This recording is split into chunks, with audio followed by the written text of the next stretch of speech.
असे खूप सारे इन्स्ट्रुमेंट्स आहेत जे बकरीच्या मांसापासून बनतात. बाळा, ते तर तुमच्या संवेदनशीलतेवर आहे. स्वतःला या क्रूरतेपासून लांब ठेवण्यात. त्याला फॅक्टरीमध्ये आर्टिफिशियल देखील बनवलं जाऊ शकतं.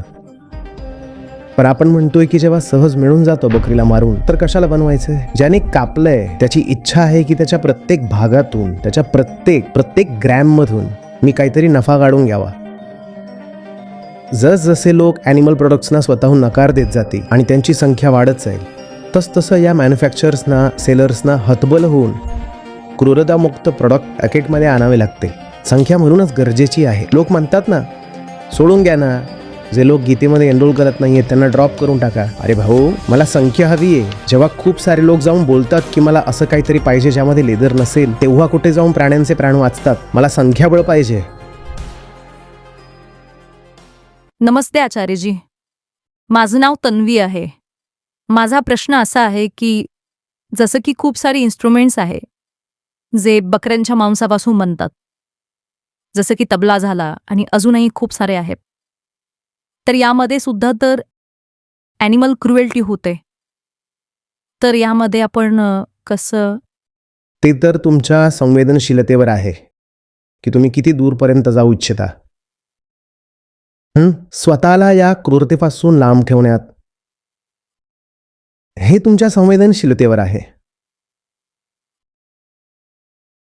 जशी जशी तुमची समज वाढते तशी तशीच तुमची संवेदनशीलता देखील वाढते. आणि एक वेळ अशीही येते जेव्हा तुम्हाला माहीत असतं की तुम्ही ज्यावर थाप देत आहात ती कोणाची तरी त्वचा आहे, तर मग तुमच्याकडनं ते होणार नाही. तुम्ही सोडून द्या. आधी हे जे टेनिसचं रॅकेट यायचं ना, यामध्ये जी स्ट्रिंग असायची ती बनायची प्राण्यांच्या, विशेष करून मेंढी आणि बकरीच्या आतड्यापासून, आणि ताईच्या सुद्धा. तर एक तुम्ही जरा ते शोधा, मला नाव आठवत नाहीये. एक महिला खेळाडू होत्या, तर त्यांनी टेनिस खेळणं सोडून दिलं होतं की मी खेळणार नाही. मग त्यानंतर हळूहळू कंपन्यांनी नवीन शोध लावायला सुरुवात केली आणि आता जे येतं ते कोणतं तरी पॉलिमर किंवा काहीतरी मटेरियल असतं, त्यापासून बनतं. बघा, बनू तर शकतंच सगळं काही. जो तबला सुद्धा आहे, विज्ञानानं एवढी प्रगती केली आहे, ते काय आहे? एक मटेरियलच आहे ना. आता मटेरियल सायन्स सुद्धा खूप पुढे गेलं आहे. तर त्याला एका फॅक्टरीमध्ये आर्टिफिशियली देखील बनवलं जाऊ शकतं. पण आपण म्हणतोय की जेव्हा सहज मिळून जातं बकरीला मारून, तर कशाला बनवायचं? तर ही जी तुमची ढोलकी देखील असते आणि कित्येक प्रकारचे जे इन्स्ट्रुमेंट्स असतं, त्यामध्ये कुठे ना कुठे काही ना काही लावलेलं असतं हे सगळं. आणि त्यासाठी तुम्हाला ते इन्स्ट्रुमेंट सोडायची गरज देखील नाही आहे. जर तुम्ही सर्च कराल तर त्याचे व्हीगन पर्याय देखील येऊ लागले आहेत. प्रत्येक गोष्टीचे औषधांवर वेगळं लिहिलेलं असतं व्हीगन. तुम्ही जर बॉडी क्रीम घेतली तर त्यावर लिहिलेलं असतं व्हीगन. शूजवर लिहिलेलं असतं व्हीगन. हे माणसाच्या वाढत्या संवेदनशीलतेमुळे झालंय.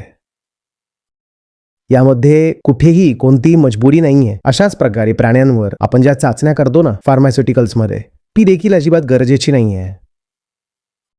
त्यामधील 90% असं आहे ज्याचं सिम्युलेशन लॅबमध्ये होऊ शकतं, कोणत्याही प्राण्याचा वापर न करता.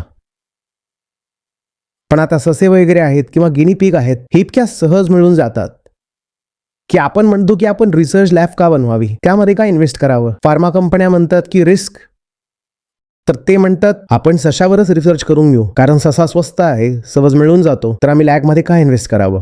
आपल्याकडे टेक्नॉलॉजी आहे ॲनिमल क्रुएल्टी फ्री प्रॉडक्ट्स बनवण्याची. मग ती म्युझिकल इन्स्ट्रुमेंट असो, स्पोर्ट्स असो, औषधं असो, काहीही असो, पण आपण ती टेक्नॉलॉजी नाही लावत आहोत आपल्या स्वतःच्या इच्छेच्या अभावामुळे आणि आपल्या स्वतःच्या संवेदनशीलतेच्या आणि करुणेच्या अभावामुळे.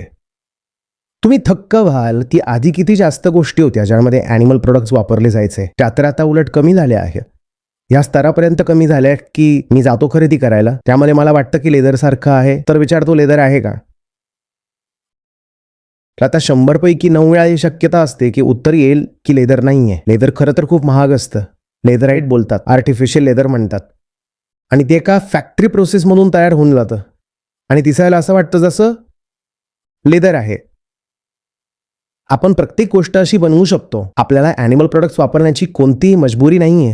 जसजसे लोक ॲनिमल प्रोडक्ट्सना स्वतःहून नकार देत जातील आणि त्यांची संख्या वाढत जाईल, तसतसे या मॅन्युफॅक्चरर्सना, सेलर्सना मजबूर होऊन क्रूरतामुक्त प्रोडक्ट मार्केटमध्ये आणावे लागते.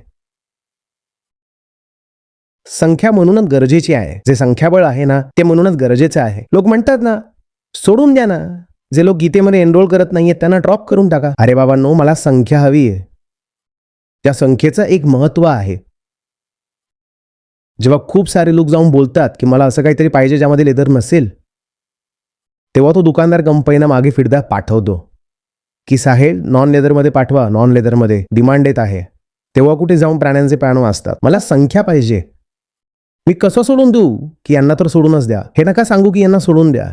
हे म्हणा की आचार्यजी, मी संख्या वाढवून देईन. मी निघतो एक दिवस. तुम्ही पण माझ्यासारखेच होता. तुम्ही पण शून्यापासून सुरुवात केली होती. आज मी पण करू शकतो. हां, सगळा खेळ बघा आता डेमोक्रेसीचा आहे. आणि डेमोक्रेसीचा अर्थच असतो जिथं लोक असतील तिथं गोष्ट चालेल. तर आपली संख्या तर वाढवावीच लागेल. बाजार देखील डेमोक्रेटिक असतो ना.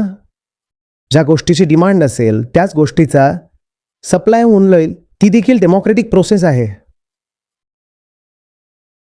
संख्या पाहिजे. या गाड्यांमध्ये जे लुब्रिकंट्स वापरले जातात ना, त्या सर्वांमध्ये आधी ॲनिमल प्रोडक्ट्स वापरले जायचे. अजूनही होतात, कारण इतकेसे प्राणी कापले जात आहे. तुम्ही एवढं खूप मोठं कॅटल कापलं, ती गाय असू शकते, म्हैस असू शकते, काहीही असू शकतं. तर तुम्ही त्याचा प्रत्येक भाग तर खात नाही ना. पण ज्याने कापलंय तो इच्छा आहे की त्याच्या प्रत्येक भागातून, त्याच्या प्रत्येक ग्रॅममधून मी काहीतरी नफा काढून घ्यावा. तर त्याचा काही ना काही इंडस्ट्रियल वापर शोधला जातो की अच्छा, ही याची सगळी आतडी निघाली आहे, तर याचा कुठे इंडस्ट्रियल वापर होऊ शकतो. याच्या हाडाचा हा तुकडा उरलाय, याच्या पायामधून हे उरलंय, याची नखं उरली आहेत, याची शिंग उरली आहेत. तर प्रत्येक गोष्टीला कुठे ना कुठे वापरलं जातं. पण जसजसे तुम्ही आता सतर्क होत आहात आणि तुम्ही विचारत आहात की नाही, सांगा यात काय टाकलेलं आहे. हा तुमचा प्रश्नच आहे जो प्राण्यांचे प्राण वाचवतो. सांगा यात काय टाकलंय.